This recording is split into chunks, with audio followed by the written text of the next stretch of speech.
It's the job of East Cleveland police officers to protect and serve. But tonight, Mayor Gary Norton says if City Council goes ahead with cuts, the protection of the people in the city will be at risk.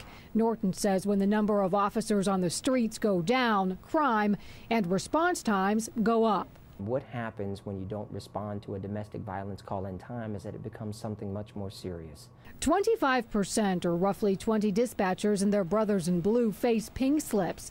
The 2010 census puts the population of East Cleveland at about 18,000. And at least some of those who call the city home think the cuts are a bad idea. Hey, come on, we're in the city. We're in a situation out here where anything can happen at any given time. It's just a matter of time. We need this guy like now. And what if he's not around? I think that if you stop one problem, if you stifle one wound on the city of East Cleveland, then you're only going to remove pressure from another, and it's going to make a different problem worse. Norton says council is playing politics. He says his proposed budget was balanced. But council member Nathaniel Martin says we have never got a balanced budget from this mayor. We don't have the revenue.